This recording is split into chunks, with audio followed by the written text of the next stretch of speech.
Thanks, Alex. It's not a problem. I mean, it's a great product, and before you go, I mean, I guess you've showed several different revenue streams. You are developing, you have developed. I guess one question would be right now, because this event is also partially about funding, and how to find funding, and what sort of funding you are looking for. Well, I can tell you one thing: the best funding is your customers. So get good customers and get them pay for your solutions. So that's the greatest funding you can have. Clearly, not all companies can do this. Like I've proven with my first business, which I started with TrueFund, which had to raise 30 million.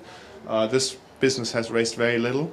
Actually, I personally only invested in it, and we're creating pretty good revenue streams already.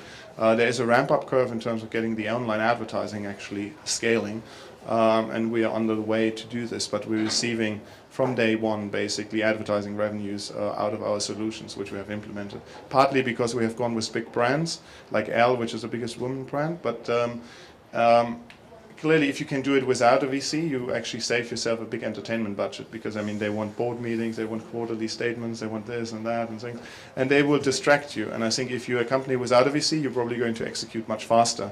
But some businesses need a venture capital funding. And VCs often need to have, well, what I call an entertainment budget. So put aside maybe 50, 60,000 pounds a year, and you can entertain the VC with drinks and parties and board meetings, etc.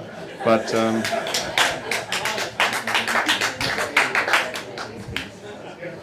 does it mean you don't want a VC? no, I think you have to look at your opportunity. I want a VC, but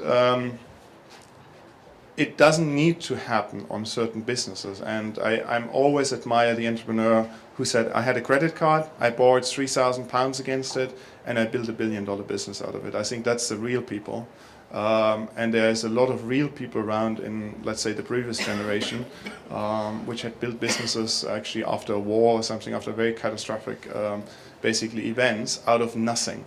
And I admire them very, very highly. And I think if the ruble is rolling too quickly, it also produces a lot of rubbish.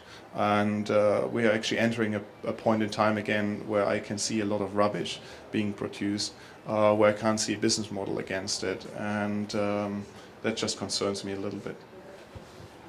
Okay, thanks, Alex. But I guess you actually said you want a VC for Pixar. Well, we have come to the point, yeah, we have talked to VCs, but we have also now got interest from trade buyers. I had today the first attempt actually of an acquisition of people which wanted or made an offer to buy this, and I said like, no, we're not for sale. We're only 10 people, and I think there's a $1 billion opportunity here to execute on. So we're not for sale until the IPO, when I sell to the public market.